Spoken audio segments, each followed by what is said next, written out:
അപ്പോൾ അവിടെ ഒരു ഭയമുണ്ടായിട്ടുണ്ട് മൊത്തത്തിൽ കേരളത്തിൽ. ആർക്ക്?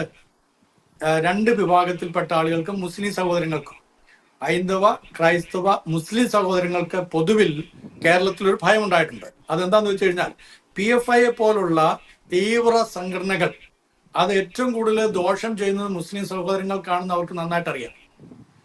അതേപോലെ ഹമാസുമായിട്ടുള്ള ബന്ധപ്പെട്ട് ഇവിടെ നടത്തപ്പെട്ട രാഷ്ട്രീയ പാർട്ടികളുടെ പ്രകടനങ്ങളും അവരുടെ ബാക്കിങ്ങും അത് വളരെയധികം ഈ മൂന്ന് കൂട്ടരെ, മുസ്ലിം സഹോദരങ്ങളെയും ഹൈന്ദവ സഹോദരങ്ങളെയും ക്രൈസ്തവ സഹോദരങ്ങളെ ഒരുപോലെ ഭീതിപ്പെടുത്തിയിട്ടുണ്ട്. അതെങ്ങനെയാണെന്ന് ഞാൻ പറഞ്ഞുതരാം.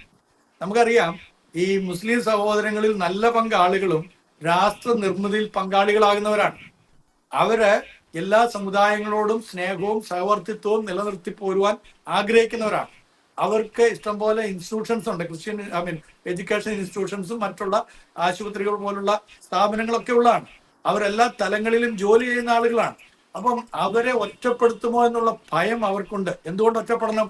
PFI പോലുള്ള തീവ്രവാദ സംഘടനകൾ കേരളത്തിൽ നാമ്പെടുത്ത സമയം മുതൽ അതിനെ ഇല്ലായ്മ ചെയ്യുന്നതിന് പകരമായിട്ട് എണ്ണ ഒഴിച്ചു കൊടുക്കാനും തിരികത്തിക്കാനും മുൻപന്തിയിലേക്ക് വന്ന രാഷ്ട്രീയ നേതാക്കന്മാർ ആരാണ്? രണ്ട് വിഭാഗത്തിൽപ്പെട്ടവരുണ്ട്. UDF ഉണ്ട്, LDF ഉണ്ട്.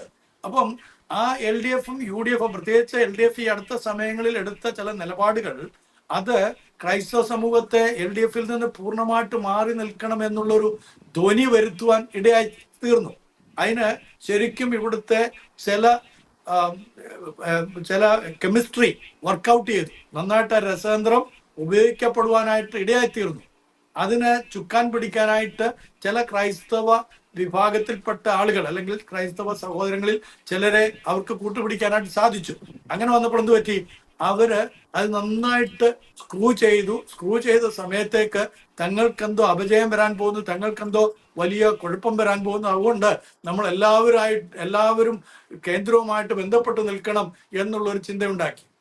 രണ്ടാമത് ഹൈന്ദവ സഹോദരങ്ങൾ, അവർക്കാണ് ആദ്യം ആ ഭയമുണ്ടായത്.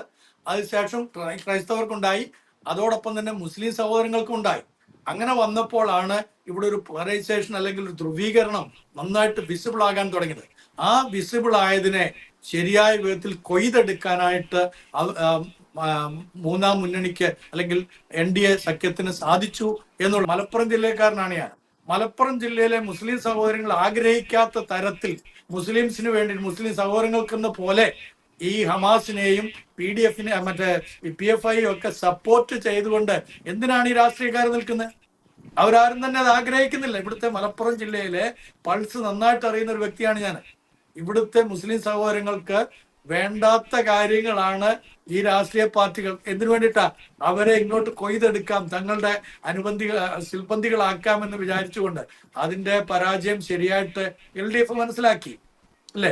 UDF അതിന്റെ ഫലം കൊയ്തു എന്ന് പറഞ്ഞു കഴിഞ്ഞാൽ ഇവിടെ ശരിക്കും മുസ്ലിം ലീഗ് അവർക്ക് നല്ല വിജയം അതിനകത്ത് ലഭിച്ചു.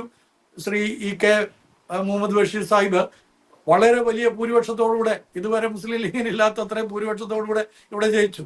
അതൊന്നും തന്നെ ഈ പൊളിറ്റിക്കൽ ജിമ്മിക്കല്ല, മറിച്ച് അവരുടെ ഒരു സമുദായത്തോടുള്ള പറ്റുമാനം, ദേശീയ രാഷ്ട്രീയത്തോടുള്ള ഒരു എതിർപ്പ്, അതാണ് ഇവിടെ പ്രകടമായത്.